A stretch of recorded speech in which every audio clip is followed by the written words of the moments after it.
Hello and welcome. I am Dr. Anil Joshi. Welcome you to my series Iconology and Temple Architecture Perspectives. In the context, we are going to visit today Gadag, and in Gadag particularly Veer Narayana Temple, which is situated within the city. So that temple we are going to visit and we are going to find out what is the speciality of it. So let's go to the temple and start finding. Now from outside we are going to inside by photographing, videographing. But before that, let us know what are the main aspect which we have to understand in these photographs. Now Veer Narayana temple in Gadag is within the city and it is a Hindu temple known to have been built around 1117. But if you go inside, you will find that on lot of occasions there is some reconstruction work or repair work going on. Even when we went there, there was a excavation going on. They are finding more and more ruins of the temple, and I am sure some or the other day they will be joined together to form a complete temple. We are going to see it when we will see the photographs. So it's the temple of Hoysala Empire in Gadag of 11th century. The administrative headquarters, Gadag is administrative headquarter of Karnataka state when it was ruled by the Hoysalas or Chalukyas. Now, coming back to the temple. The primary deity in the temple is a Hindu god Narayana. Narayana means Vishnu. The Veer Narayana temple is a protected monument under the Karnataka State Division of the Archaeological Survey of India. Priests in the temple are Madhava Brahmins and is under their control. This temple is under their control and they are the local trustees there. The Hoysala king Bitti Deva, after taking religious vow from the Ramanujacharya, become Vaishnava. There is a tradition belief that according to the Guru's order in 1117 AD, that is CE, Common Era, he built Sri Veer Narayana temple. This is one of among the Panchal Narayana temples he built. So he constructed five temples, out of which this is one of them. The temple overall reflects multiple architectural idealisms. The Chalukya, Hoysala and Vijayanagara. Obviously they were the rulers in this area. The entrance Mahadwara is a main entrance and Gopuram, that Gopura is a tower in front of the temple, is Vijayanagara style. Whenever Vijayanagara Empire has constructed a temple, even after winning or defeating the king of that area, they continue to construct the temple, and the excellent example is Bellur, where the Gopuram outside is constructed in a Vijayanagara style by the Vijayanagara emperors. So also here the Gopuram constructed by Vijayanagara.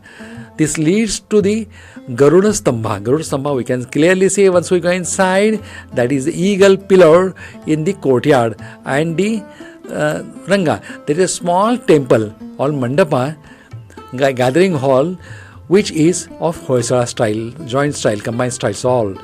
The inner mandapa hall adjoining the sanctum is in the Chalukya style.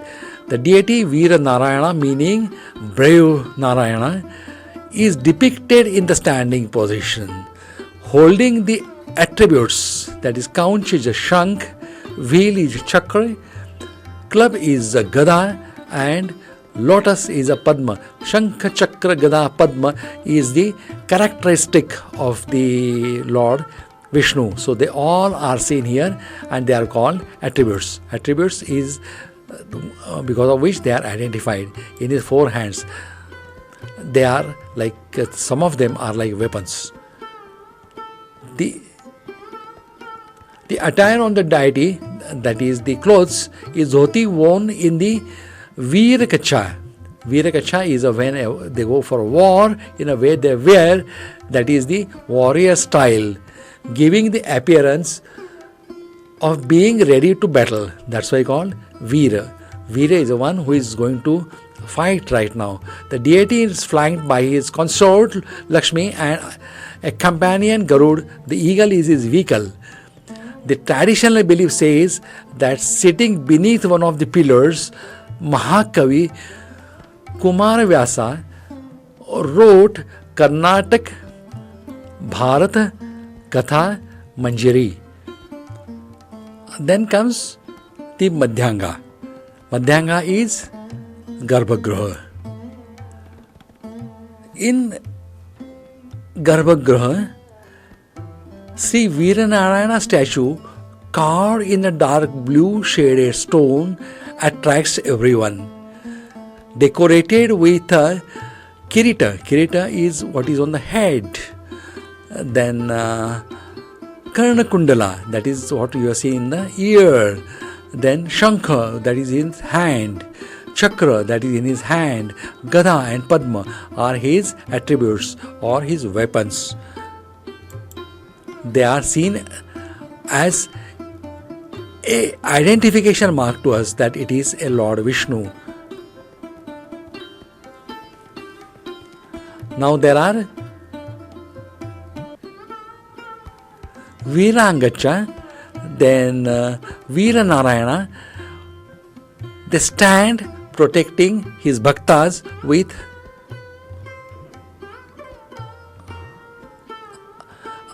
Abhaya Hasta, that is the position of the hand by which they give Abhay. In this broad blossom is Lakshmi, goddess Lakshmi. At the pedestal aerosol, the Dashavatara is 10 reincarnations. And at both sides stand Lakshmi and Garuda. Garuda is vehicle, Lakshmi is a consort.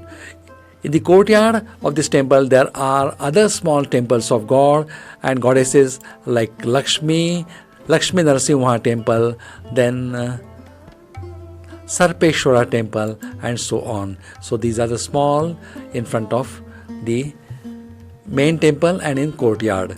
These are some of the ruins seen in the area. Now this is the outermost portion of it. We are going to enter from outside. This is the main street. Now look at the Gopuram, typical Vijayanagara style. This is also you will find same Vijayanagara style. We are going from inside. We are going inside again, little more closer. Let's come to the Gopuram. This is a chariot which they pull on auspicious days. Now this is a Gopuram taken from inside out. So photograph is taken from inside. You can see the inside portion of the Gopuram. And another look at that is important. It is in front of the main temple and it is a Garuda Mandapa. That means a mandap made for Garud, that vehicle. He will be there. Now I show you. Once we go from here, we are going inside. In front you are seeing these other shrines which we told you. In addition to Veer Narayana, there are some other shrines also here. This is typical Dravidian style or Pamsara style, you can say. The entrance is decorated on either side. This is recently painted, so may not reflect the originality. Now we come to the terrace, and these two, one is the terrace to terrace and secondary terrace downward. Two views we are showing you. There is a small staircase. You can go to the upstairs of the mandapam, and from mandapam you can get this view. Now this is the Garuda mandapam. You can see Garuda. The first picture shows it is locked. Second, you can see inside Garuda statue. Now this is another hall from which you can go upstairs, and within the hall you can perform certain rituals. this is another sub shrine, another temples as described, another temple as described.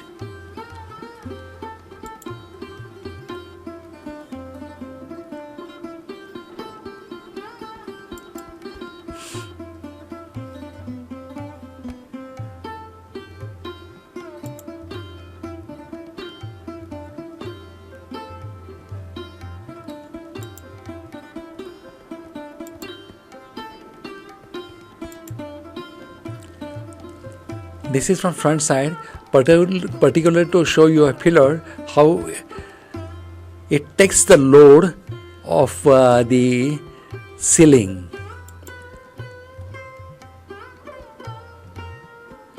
Now there was a local function there, so a lot of people have gathered, government officials. Now this is interesting for us. Now you can see some excavation work going on in the campus. So whatever they'll find in the excavation, it is carried, and the important sculptures, artifacts are separated and they are kept in a museum. Once they are adequately found to make a structure, there is the work of ASI starts. They start constructing or repairing work, and that reconstruction work they try to make it as much near possible as that of the earlier one. This is another entrance towards the south side, the south entrance which leads outside to the road. So east side was the Gopuram, south side was the another small Gopuram like structure, and some excavation. Important is still excavation are going on. Still they are trying to find out what are the remnants of the temple. If they find them, artifacts, then stones, carvings, they will again fit them in a proper style if they are inadequate. Otherwise they will be kept in museum.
With that, we are coming to end of this lecture. I thank you for giving me your valuable time. If you like the lecture, give us a like. If you want to hear more lecture, subscribe to our channel. Goodbye, good luck, take care, and see you in next video very shortly.